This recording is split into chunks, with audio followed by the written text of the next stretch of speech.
Welcome to Brutally Honest, a second program with Imam Osama Rahman of Mubarak Mosque here in Chantilly, Virginia. Welcome, Imam, to this Thank you so program. much. Appreciate it. Thank you for having me. The topic is again for those who are watching us, our viewers, is how Islam can be seen fit in America or in the US in 2026 and beyond. So we're gonna keep that theme. And in our last program, we asked and touched about the governance, what Islam teaches us about how to govern, how to help people, what are the main salient features of Islam that helps American community, and how it can be seen fit. Because majority of the time, in social media and other conservatives and others, those who do not know really Islam. I would not call them anti-Islamists because there are some people who just totally don't know anything about Islam. And to calling them anti-Islam, I think it would be a bit disservice. I want to give them benefit of doubt. Um, being pretty honest here.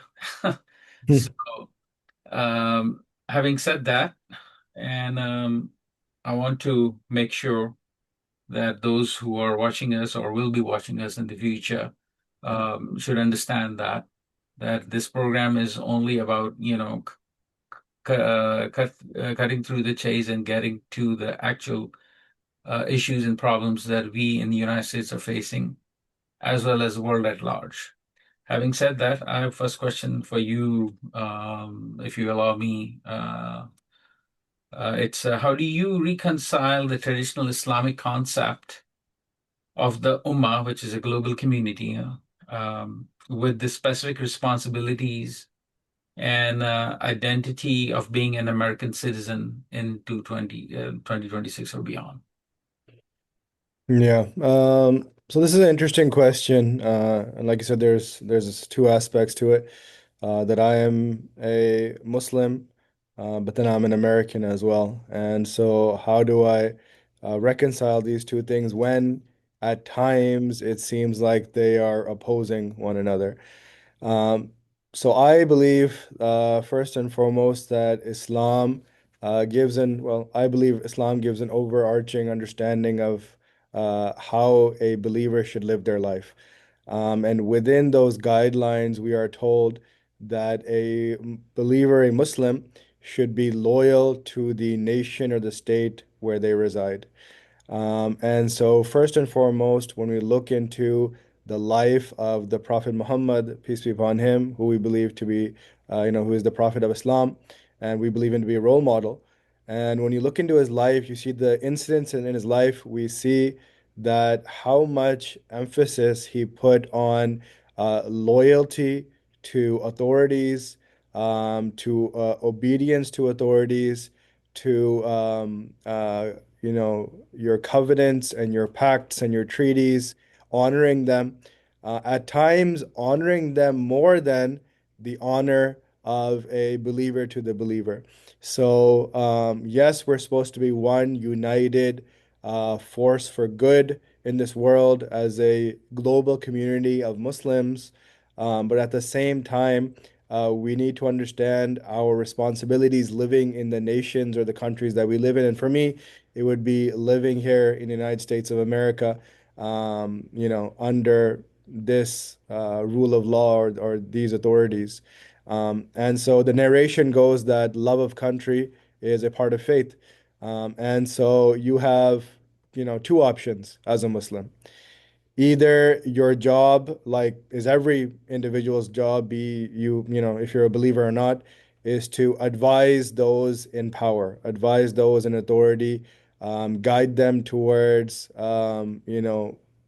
adopting such policies or laws, which are for the benefit and good in every respect for all people. So absolute justice. So, yeah, upholding the absolute justice. Yes, that's right. Yeah. Yeah, and so to advise the authorities, to guide them, to lobby, I would say in that respect, a positive aspect of lobbying. And if you don't want to do that, And if you want to go against your government, then that would not be allowed in Islam.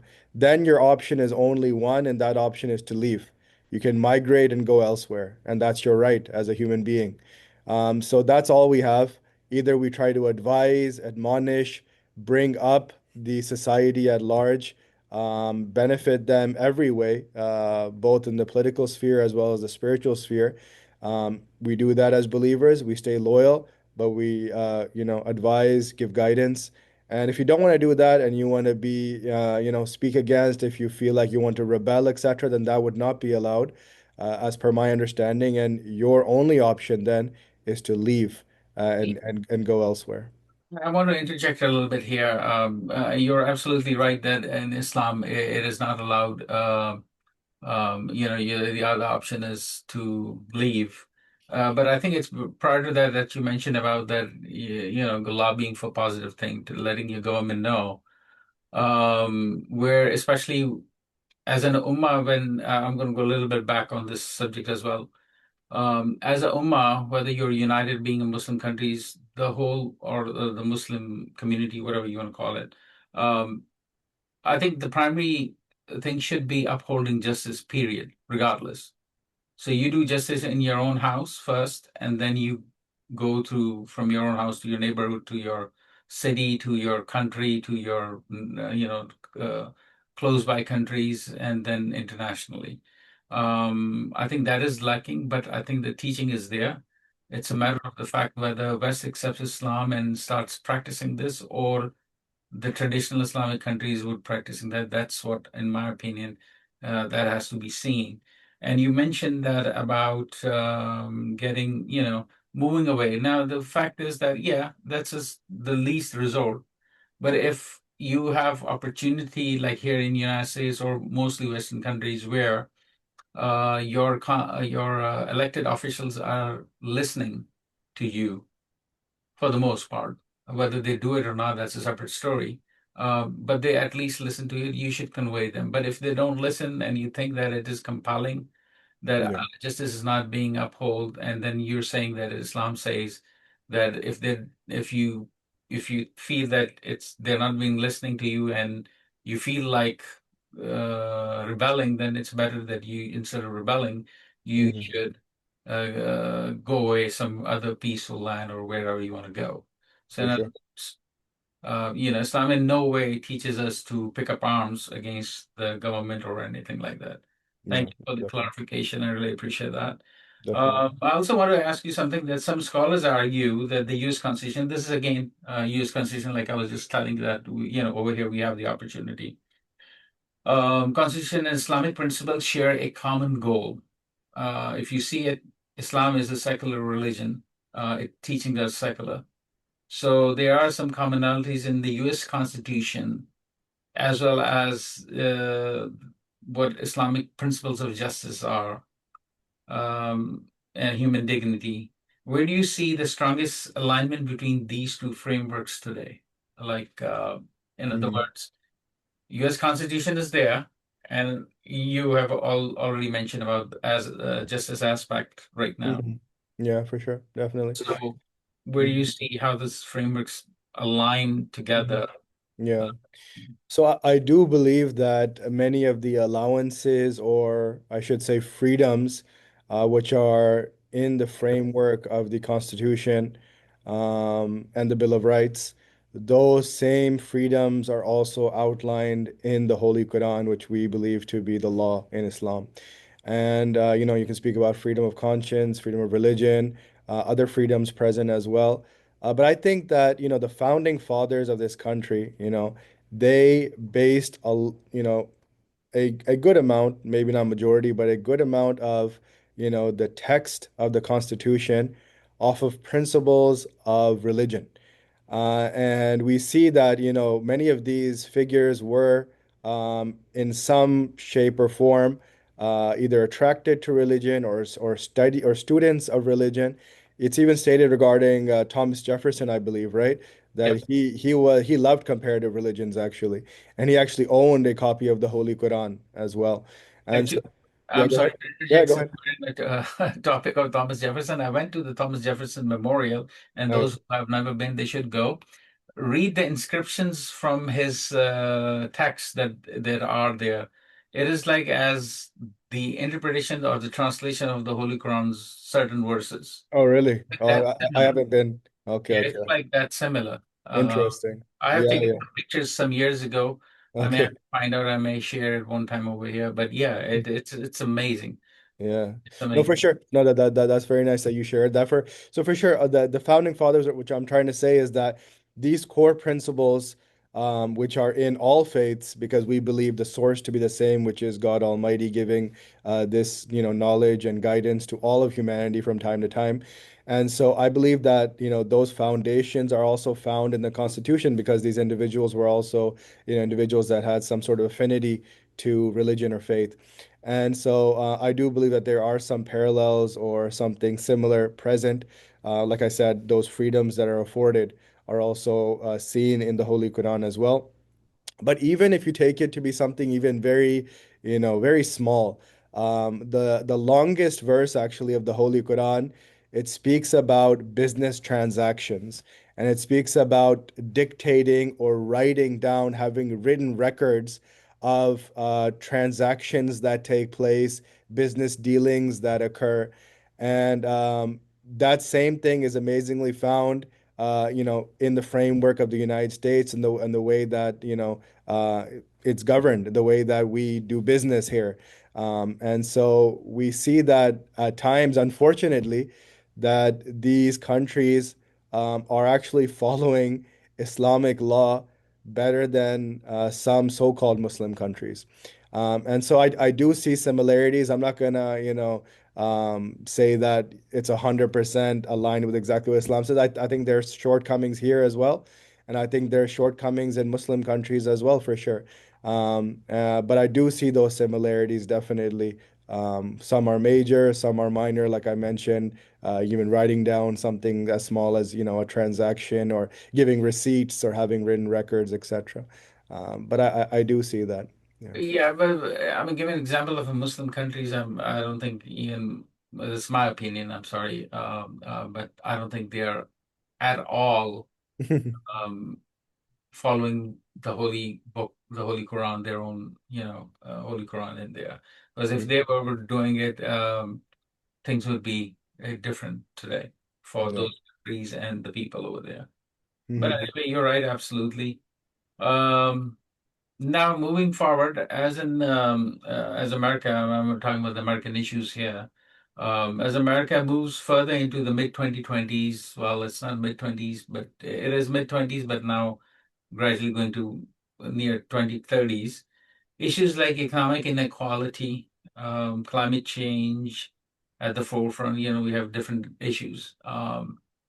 We also have justice, racial issues. We also have healthcare crisis, crisis in the sense inflation is going higher and higher, cost of living is getting higher.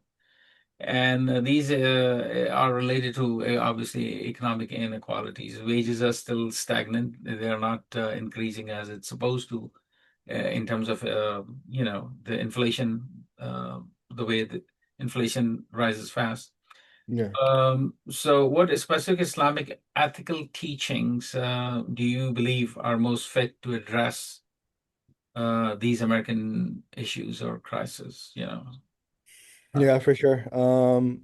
You know, like I said before as well, I think that Islam gives a framework, a structure, which, if you look at it, can answer all sorts of problems that might arise.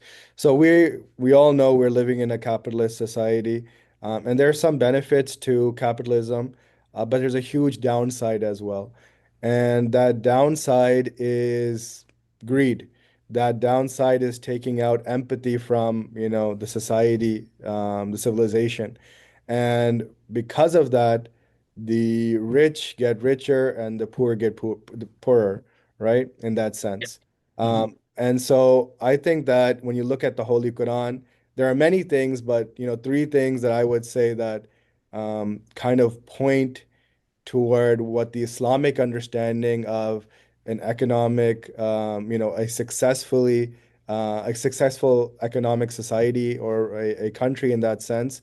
The first thing that I would say in that regard would be that uh, the sense of not hoarding wealth, that Islam very strongly emphasizes to keep the money in circulation and to utilize money as a medium for the exchange of goods, etc. So, so many verses of the Holy Quran, they say, "Woe to, the one that hoards their wealth and accumulates it and counts it from time to time." And so that concept of keeping it in circulation, either investing it or using it as that medium of, transactions, from, taking goods, etc. So that concept is definitely very heavy in Islam, which again, it's a mindset that Islam is trying to inculcate, or the teaching they're trying to inculcate, about working towards a common good as a whole, instead of looking at it as individuals running this race of trying to become better than someone else, trying to get more than someone else. It's about climbing that mountain together, right? The second thing is interest. This is a pretty big subject. We can even have like a whole session on this, or even like a podcast on this as well. But Islam very strongly opposes interest and abolishes interest. And when you look into the concept of interest, the same thing comes up again, that those that are benefiting, they keep on benefiting, and those that are not benefiting, who it's hurting, they keep on hurting even more.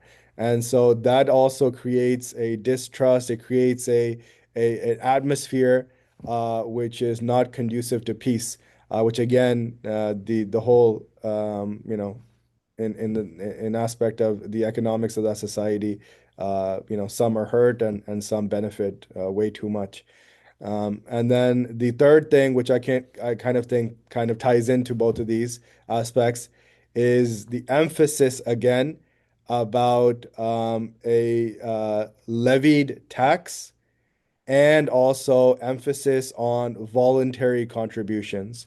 So Islam says again that hoarding of wealth, that if you haven't touched money for a year that reaches a certain standard, then you have to pay 2.5% on that, right? And so again, no hoarding of wealth, it stays in circulation. That's the tax that's levied on the citizens. But then on top of that, Islam emphasizes voluntary acts of financial sacrifice, or giving to those who are needy or less to do. And so that emphasis again breaks away at greed and starts to inculcate that society of empathy and caring for others, to work towards a common good. So all these kind of tie in together. And there's a lot to it. I just kind of scratched the surface there. But the framework is definitely there in Islam, but it's more about the mindset which Islam tries to change within the individuals, so that we can all grow together. You're right, absolutely. You mentioned about, giving to the poor, the needy, and helping them out. And most of the time, we have seen that people argue that, free money, people don't come to work, and blah, blah, blah. And case in point is probably during the time of COVID when the money was given, people didn't come to work and all that. Although No. I think it is not the right approach or mindset, because people didn't come to work was not because they were getting free money. Hmm. I think that was more to the wages were so low that nobody wanted to come, because it looked more beneficial for them to stay at home because of that money, which Yeah. they could utilize in more efficient, better ways. So um, I know it's not your topic to discuss in that political sense, but and I don't want you to do that either. But Hmm. I believe that there are certain people who are looking for or running their campaign based on guaranteed income. Hmm. Maybe perhaps that's what they're asking. I'm not sure. Maybe we'll work on Hmm. find out more. But my Interesting. next question about this is today's topic again, and I'm myself as an IT person and all that. Um, that's my background. development, hardware, and all that kind of stuff.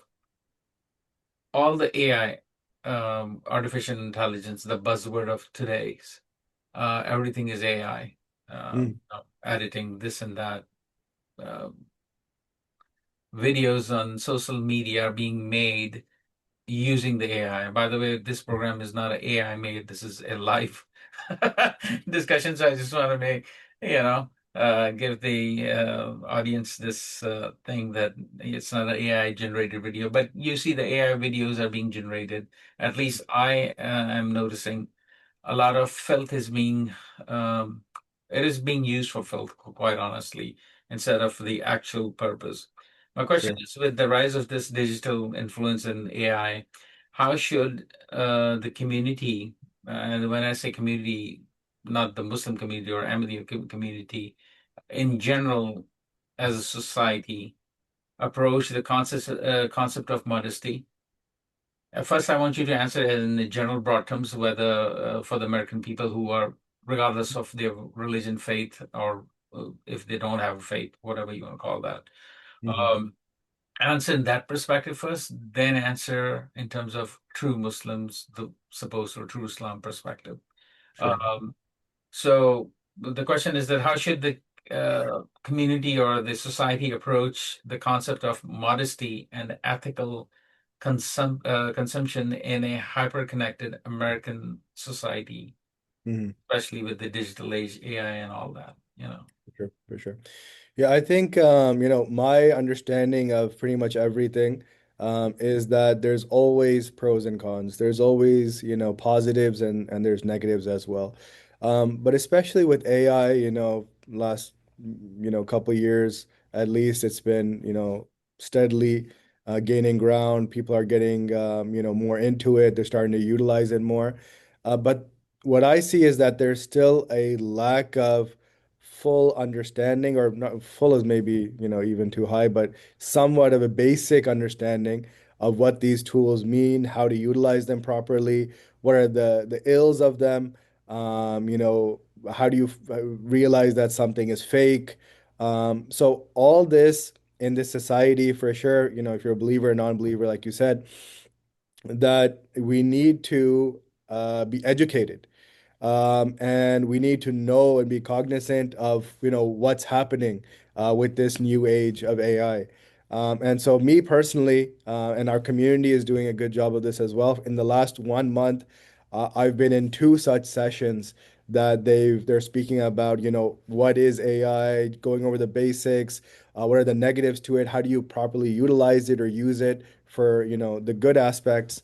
So I think overall, as a society, it's so accessible, it's so easily, we just have it on, in our hands, that we don't really know about it, or the negatives to it, or the bad side of it. So I think that just goes back to, education, for those classes to be available for people to learn about AI, and then being able to make informed decisions moving forward. But the reality is, you know, if someone wants to use it for bad, they're going to use it for bad. If someone wants to use it for good, they'll use it for good. But education should be there, and then at the end of the day, everyone chooses what they want to do, and everyone has consequences for what they do then, right? And so when you go to then the concept of a Muslim, which I would say is that an overarching narration of the Prophet Muhammad, peace be upon him, here is leave what is doubtful and pick up or acquire that which is not doubtful.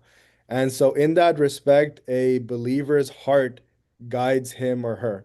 And it tells them, what is something that I should, steer away from, stay away from, or something which I should adopt because there's benefits to it, and the benefits outweigh any possible negatives to it.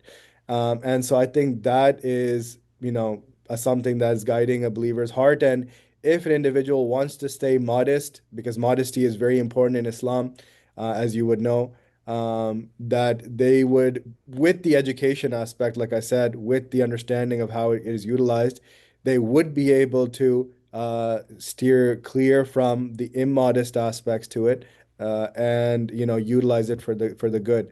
And someone that does not want to, they just want to have fun, then at least they would be educated on what it is, and then they can, choose their own path. But it's a tricky subject to just, speak about it on here. I think education is the main thing. And once we're educated, then we can all make informed decisions from there, be the individual a believer or not. How do you say that in today's time, since you're the mom, you have you're also responsible for somewhat for the moral trainings of the kids as well as adults. That's the way the Islam teaches us. So I'm just coming through that perspective, just for the audience to know Mhm. that why my question is based on that and what I'm about to ask. How do you think that with all these social media, AI, and all, things, kids underage, uh, uh, below 18, or even below 21, how can they um, y- get that? How can they actually counter this negative effect? It's difficult. Mm, Especially I'm talking about in terms of the younger ones, yeah. whom parents, for the sake of their own, I don't know, relaxation, they don't want to get involved too much with the kids. They give them phones or iPads or whatnot, the gadgets. Mm, Go watch Coco Melon or go watch something else, and then with those uh, kids programs, all of a sudden something else comes up. mm, What is the best practice? You think that parents, mother or father, should be able to keep an eye on them, and especially if you're a working family where mother is also working, father is also working, most likely kids are in daycare, and hopefully, the daycare doesn't play a Coco Melon or some other, they're mm, also monitoring.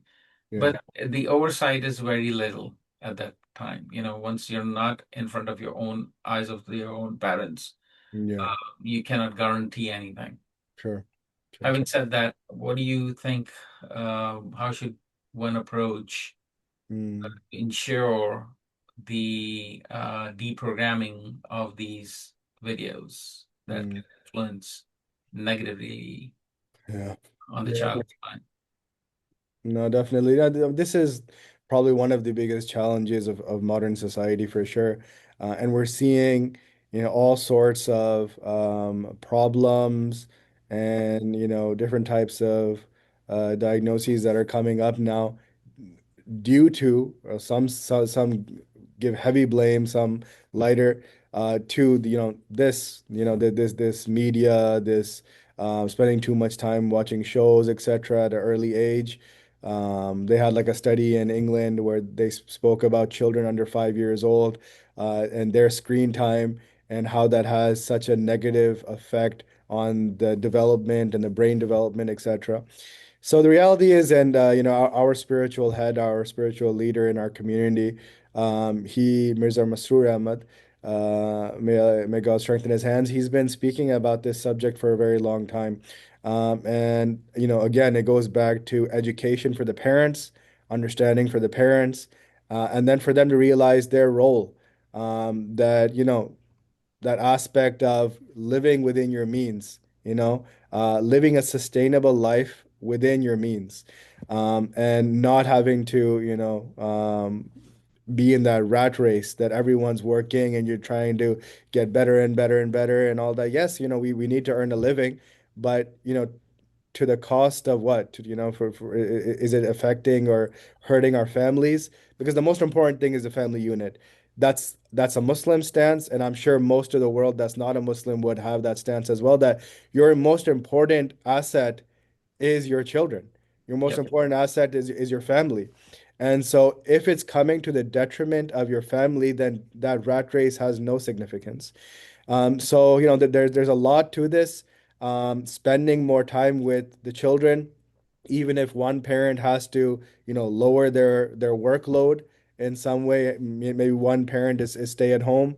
However that works out, but there at times, obviously we have to see the scenario, circumstances of everyone. But we need to spend time with our children. At the very least, when we come home from work, We need to be instead of ourselves, scrolling through YouTube or Instagram, etc. Set some time. We're humans as well. We need some, break time, off time. Have half an hour, 45 minutes where have your own relaxed time, whatever you want to call it. But then realize that, the real thing is sitting right in front of you. And if they are ruined or spoiled, then this life, what did you actually do, right? Yeah. It's just a waste of breath and of years. So that's the real thing. It's about giving them a certain time and being fixed on that time. Routine is important. You're spending valuable, precious time with them in which you're doing things that benefit both of you.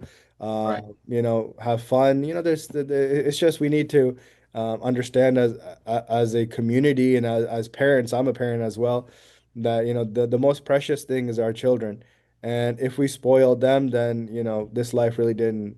What did we actually do? I think it's not actually also it's okay to downsize if you're single parent. I mean, if one parent is earning and the other one is contributing Yeah. in a good upbringing for their kids. You don't need to live in a 5,000 square footage house or even 2,000 square footage house. Yeah. Depending on your needs. At the same time, you can, downsize your standards of living Mm. and then focus and invest more on your kids to become, Yeah. this goes for not the Muslims, but for everybody, including non-Muslims, For Americans who sure. are living in the United States. Yeah, definitely that aspect as well. But then, obviously there's different challenges, and we can speak about that at a later date as well. But one Mhm. thing with especially AI is that, like we said, there's positives and negatives to it. This can either make our next generation, very lazy, less educated, less, understanding, um, you know, difficult matters and how to, solve complex issues, relying on AI. But there's positives to it as well. And if we understand that, then we can use it for the positives. The AI could be your teacher outside of school. We can utilize the AI to build our skills. So there's positives to it, but then obviously, like everything, there's It's a upside. yeah, it's a give and take on one, both sides. You can't say that well one is good, one is bad, or it's totally bad. You're right, absolutely. And obviously, a lot of challenges in the society that we're facing today. I was listening to WTOP, our local news channel here. DC crime rates, kids in Washington DC area. That's why they had to put a curfew a few months ago and all that. And you may have noticed that President Trump actually asked for what do you call that? Uh, these special troops to I forgot the name, the National Guards, yeah, National Guard, yeah. to monitor those areas or put Mm, a curfew for the kids under, I think, 14 or under 16, something like that. okay. So that's the reason because parents are not seeing it and they're involved in crimes and all that kind of stuff. Mm, So absolutely, these are the issues that we are facing. Thank you again for your time, and we're going to be continuing our conversation again that how Islam can be seen fit for the American society. The whole purpose of this program is to let the audience know and those who are watching that Islam actually is goes hand in hand with American society. Having said that, thank you for your time, and okay. we're going to wrap up this program. For the audience who are watching us, please leave us with your comments and give us suggestions what topics you would like us to include.